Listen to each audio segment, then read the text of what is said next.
ठीक। तीसरी बात या चौथी बात, भारत में ईसाई धर्म के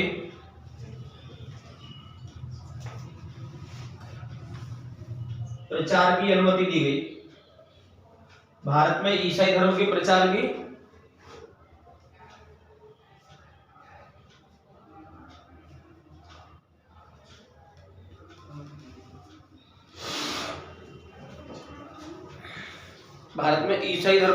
की क्या दी गई?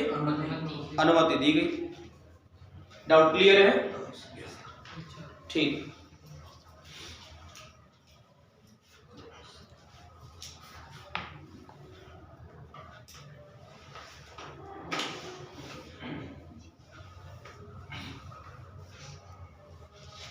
हो गया कि नहीं?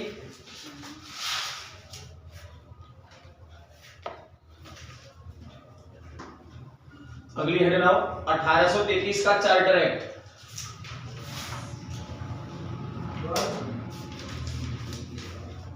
1833 का चार्टर एक्ट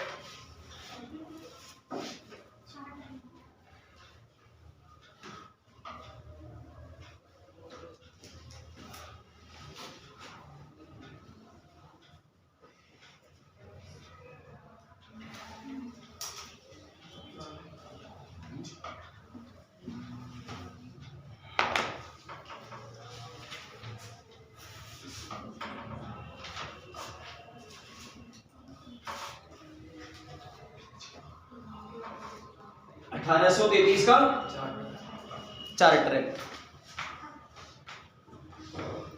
इस एक्ट की क्या विशेषताएं थी?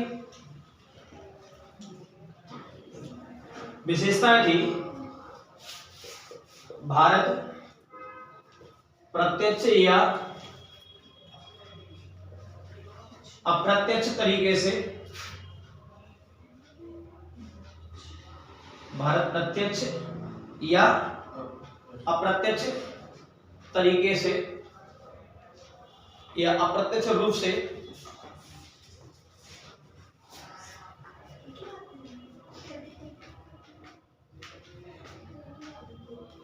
ब्रिटिश नियंत्रण में, राइट, भारत डायरेक्ट या इनडायरेक्ट रूप से किसके कंट्रोल में आ गया? ईस्ट इंडिया कंपनी के नियंत्रण में आ गया। डाउट क्लियर है? ब्रिटिश नियंत्रण में, ये की बात क्लियर है? हाँ ठीक। दूसरी बात, तो भारत के पहले गवर्नर जनरल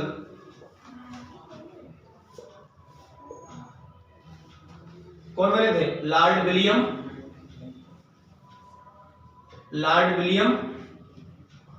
वेंटिक।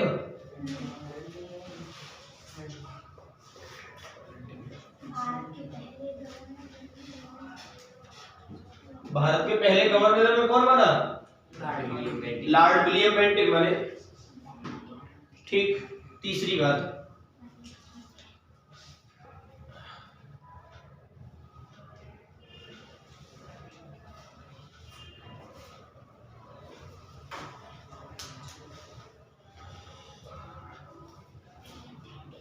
सती प्रथा को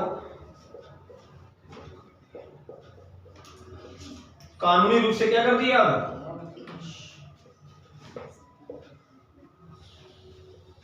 सती प्रथा की कानूनी रूप से समाप्ति, राइट। अगला है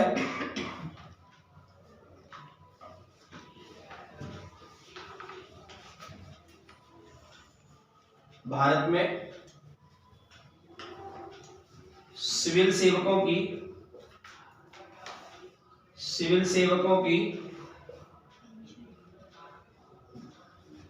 खुली भर्ती, ओपन, जैसे आज आप लोग दे रहे हो एग्जाम। हाँ, सिविल सेवक खुली भर्ती परीक्षा कराने का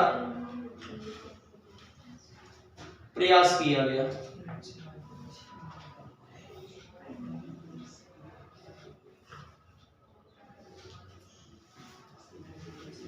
राइट, यही इसके 3-4 पॉइंट क्या है आपके एग्जाम के लिए ज्यादा महत्वपूर्ण है।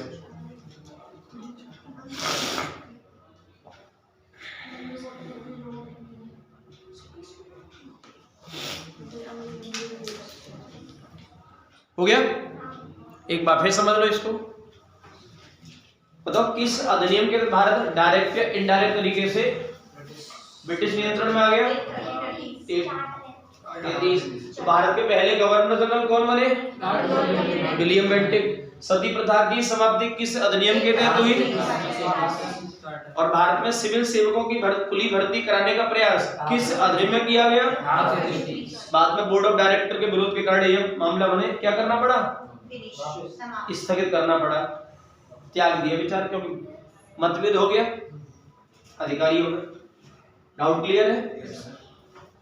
अगली हेडिंग है 1858 का अधिनियम।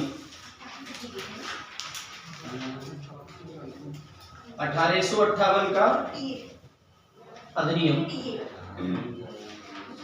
1858 का अधिनियम,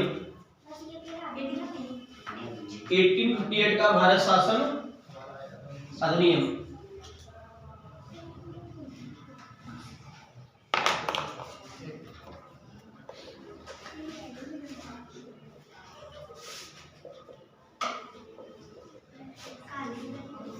अठारह सौ 1858 का भारत शासन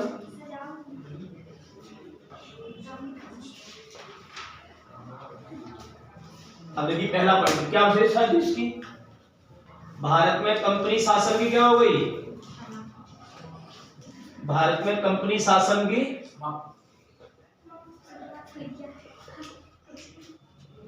समाप्ति। ठीक, भारत का शासन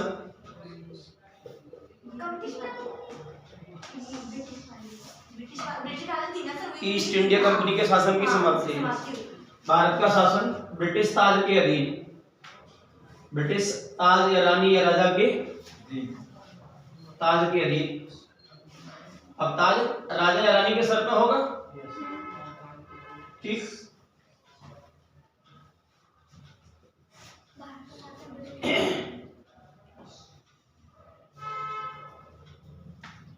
भारत के या ब्रिटिश भारत के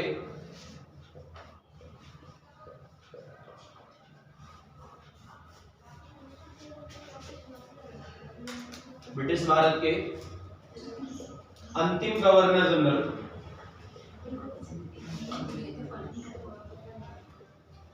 अंतिम गवर्नर जनरल कौन थे? Lord Canning.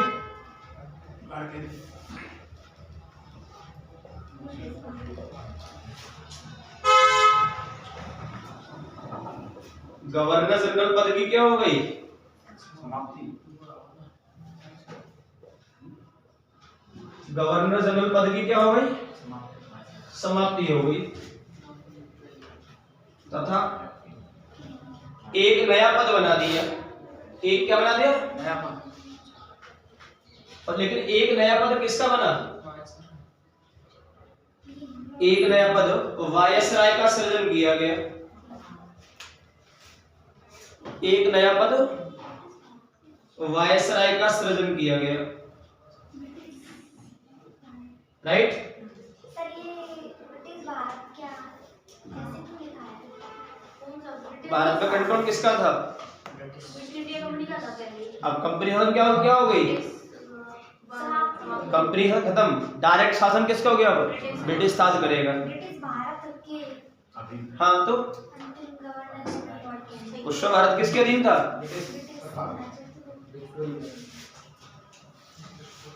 अगला है तो प्रथम वायसराय कौन बने?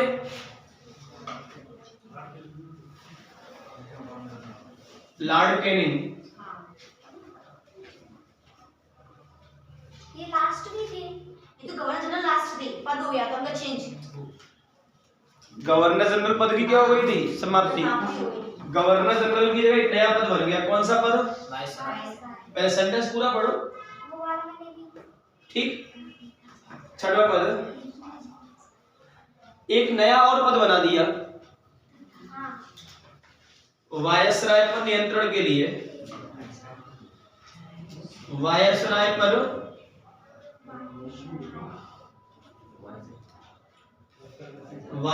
पर नियंत्रण के लिए एक नया पद बना दिया। क्या बना दिया? एक नया पद बनाया, भारत सचिव।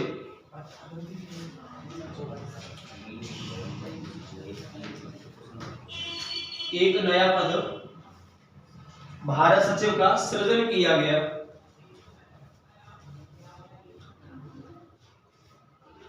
राइट, एक नया पद भारत सचिव का सृजन किया गया, ठीक।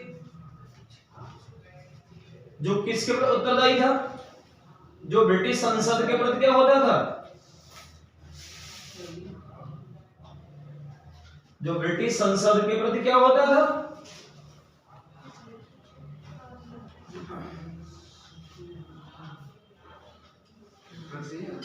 उत्तरदायी। जो ब्रिटिश संसद के प्रति क्या होता था? उत्तरदायी होता था। ये ब्रिटिश संसद की तरफ से क्या? हाँ, वो तो एक तरह से देखा जाए ब्रिटिश संसद का, ब्रिटिश कैबिनेट का मंत्री होता था ब्रिटिश का। हाँ, अब संसद का तो कौन होगा? जो ब्रिटिश का सांसद होगा वो। जैसे भारत की लोकसभा का संसद है, तो लोकसभा का सांसद किसके प्रति उत्तरदायी होगा? लोकसभा के प्रति। तो ब्रिटिश संसद का सदस्य है तो किसके प्रति उत्तरदायी होगा? ब्रिटिश पार्लियामेंट के प्रति। यस या नो? डाउट क्लियर है? Yes sir. ठीक। सर इसकी वो एक सचिव कौन? अगला पॉइंट लिखिए, कुछ तथ्य लिखिएगा। हाँ, फैक्ट में ही, इसी में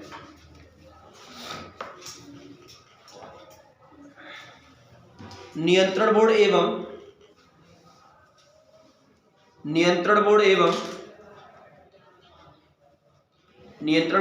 को कहते हैं इंग्लिश में कंट्रोल बोर्ड एवं निदेशक बोर्ड की समाप्ति।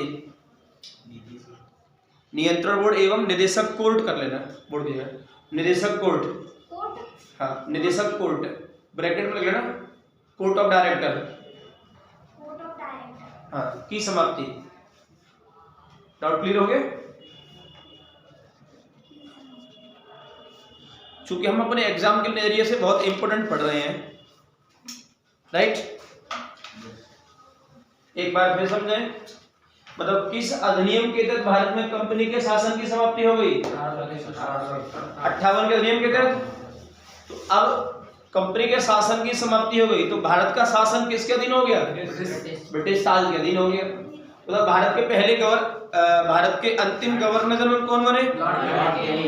ठीक, क्योंकि इसी समय गवर्नर जनरल को भी, पद को भी क्या कर दिया उन्होंने? समाप्त कर दिया। व्यवहार में समाप्त कर दिया, लेकिन वैसे दिखाने के लिए समाप्त कर दिया, लेकिन मूलतः उसके पास शक्ति वही रही पूरी। एक और शक्ति। ठीक, तो अब कौन सा पद समाप्त हो गया? नया पद कौन सा बन गया? भारत के पहले वायसराय। तो क्या एक नया पद और ना दिया उन्होंने? वायसराय पर कंट्रोल के लिए कौन सा? किसके प्रति उत्तरदायी होता था? फिर आपने लिखा होगा कोर्ट ऑफ डायरेक्टर और बोर्ड ऑफ कंट्रोल, दोनों की क्या कर दी? दोनों को खल्लास कर दिया कि कर दिया? कमाल की बात करते हो। अगला है 1909 का भारत शासन अधिनियम। 1909 का भारत शासन अधिनियम।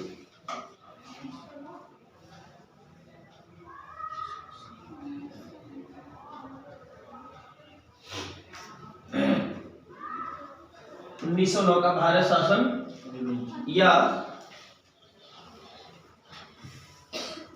मॉन्टेस्क्यू, चेम्सफोर्ड सुधार 1909 सॉरी मार्ले मिंटो सॉरी 1909 का भारत शासन अधिनियम या मार्ले मिंटो सुधार अधिनियम। मॉन्टेस्क्यू तो 19 वाला है, सॉरी मार्ले मिंटो सुधार अधिनियम।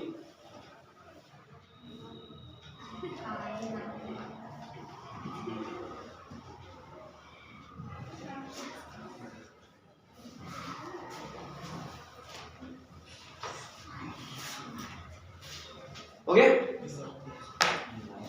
अब देखिए 1909 का बातचीत मत करिए। भैया डाउट है जी बोलिए। जो बोले वायसराय को क्या बोलते हैं? अब प्रेजेंट को कौन सा है? वायसराय का पहला। अब तो ब्रिटिश शासन खत्म, लोकतंत्र भारत में। उसकी शक्ति अब कौन से अब मूलतः देखा जाए तो राष्ट्रपति है, क्योंकि अवशिष्ट शक्ति किसके पास है इंपोर्टेंट वर्तमान में। तो पहले भी वायसराय अध्यादेश जारी कर सकता था, तो अब अध्यादेश जारी कौन करता है? देखिए अब लोकतंत्र है तो वो पद तो खल्लास खत्म। बताओ तीनों सेनाओं का सर्वोच्च कमांडर कौन होता है? सेनापति, राष्ट्रपति होता है।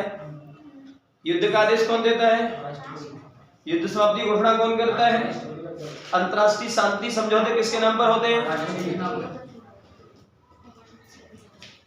आपातकाल घोषणा कौन करेगा?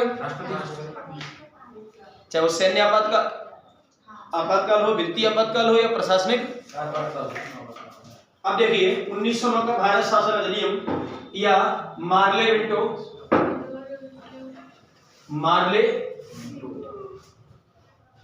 सुधार अधिनियम, सुधार अधिनियम। अब प्रश्न आता है कि इसकी विशेषता क्या है? फिर जो 1909 का भारत शासन अधिनियम है उसकी पहली बात, कुछ पॉइंट में यहां से इन दोनों के नाम क्लियर कर दूं। तो जॉन मार्ले उस समय कौन थे? जॉन मार्ले भारत सचिव थे। जॉन मार्ले उस समय कौन थे? दूसरी बात, और लॉर्ड मिंटो कौन थे?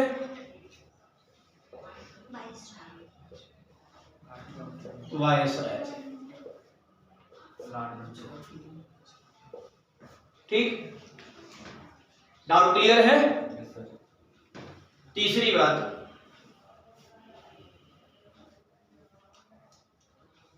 सांप्रदायिकता के आधार पर, सांप्रदायिकता के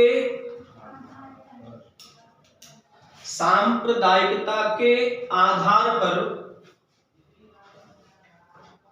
सांप्रदायिकता के आधार पर मुसलमानों के लिए या मुस्लिमों के लिए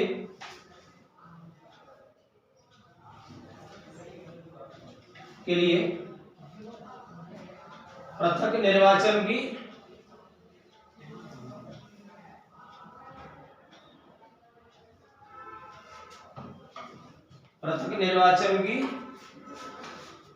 व्यवस्था कर दी गई।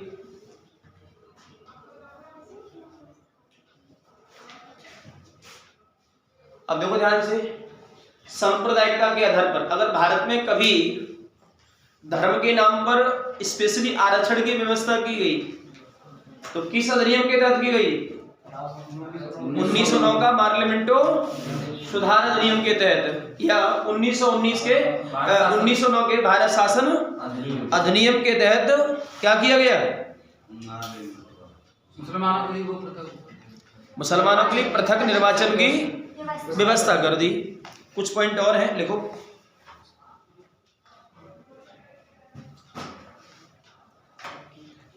केंद्रीय एवं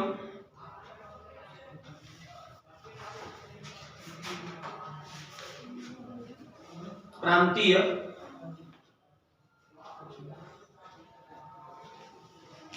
विधान परिषदों की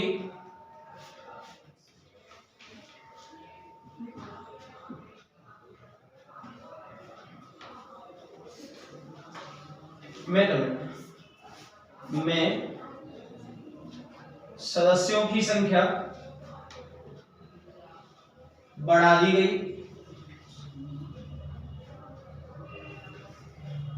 केंद्रीय और प्रांतीय विधान परिषदों में सदस्यों की संख्या क्या कर दी गई, हम बढ़ा दी गई। अर्थात कहा जाता है कि जो केंद्रीय विधान परिषद होती थी, इसमें जो सदस्यों की संख्या है वो बढ़ा करके कितनी कर दी, बताओ। सदस्यों की संख्या कहा जाता है 16 से बढ़ा के कितनी कर दी, 60।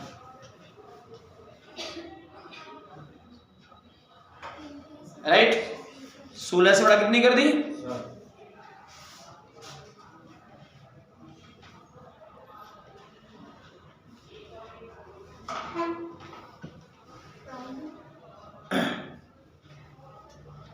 डाउट क्लियर है। अब ये बात तो हो गई। पांचवा पॉइंट हम यहां देखें, वायसराय की कार्यकारिणी में, किसकी कार्यकारिणी में, वायसराय की कार्यकारिणी में पहली बार भारतीयों को शामिल किया गया। पहली बार क्या कर दिया गया, भारतीयों को शामिल किया गया। अब प्रश्न आता है पहला ऐसा कौन सा भारतीय था जिसे शामिल किया गया, बताओ। अब मुझे भी नहीं पता, नहीं पता, ठीक। सत्येंद्रनाथ सिन्हा को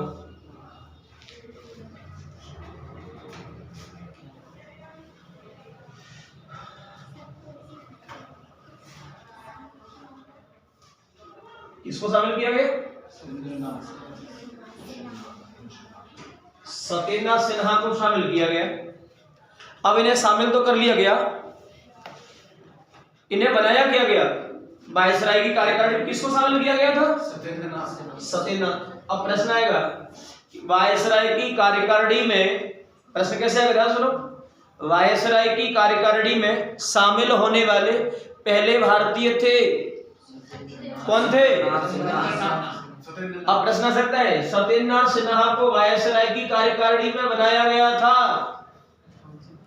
अब क्या बनाया गया था, पता नहीं है, तो इनको बनाया गया था विधि सदस्य। क्या बनाया गया था, विधि सदस्य बनाया गया इनको।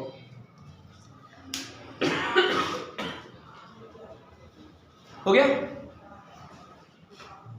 डाउट क्लियर है। अब बात देखी जाए,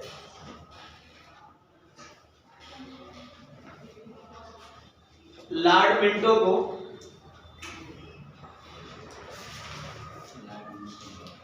को सांप्रदायिक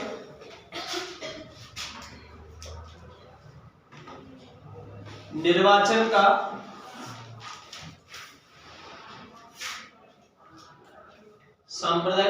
का जनक माना जाता है।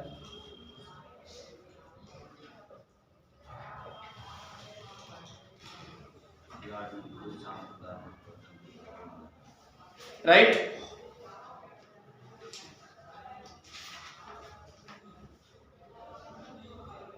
एक बार फिर सुन लो, शेष चर्चा कल करेंगे। तब तक मेरा आइडिया है समय हो लेगा। अब देखो 1909 का मान ले मिंटो, सुधार अधिनियम है। मैंने कहा जॉन मार्ले को क्या बनाया गया, भारत सचिव। तो भारत का वायसराय किसको बनाया गया, अब प्रश्न आएगा किस अधिनियम के तहत मुसलमानों के लिए पृथक निर्वाचन की व्यवस्था की गई, ठीक। अब प्रश्न आएगा प्रांतीय और केंद्रीय विधान परिषदों में सदस्यों की संख्या किस अधिनियम के तहत बढ़ा दी गई। अब प्रश्न आएगा 1909 के अधिनियम के तहत केंद्रीय विधान परिषद में सदस्यों की संख्या कितनी कर दी गई, 16 से बढ़ा के कितनी कर दी, ठीक। वायसराय की कार्यकारिणी में पहली बार किसको शामिल किया गया? किस अधिनियम के तहत? 1909 के। क्या बनाया गया? विधि सदस्य बनाया गया। तो प्रश्न आ सकता है कि भारत में सांप्रदायिक निर्वाचन का जनक किसे माना जाता था? जानते हो, धर्म के आधार पर। संप्रदाय माने धर्म। मुसलमान क्या है? मुस्लिम संप्रदाय है। हिंदू क्या है? संप्रदाय है। बुद्धिज्म क्या है? जैन क्या है? ये सब संप्रदाय ही है।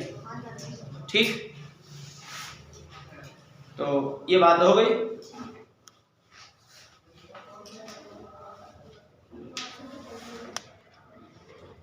ठीक, शेष चर्चा तो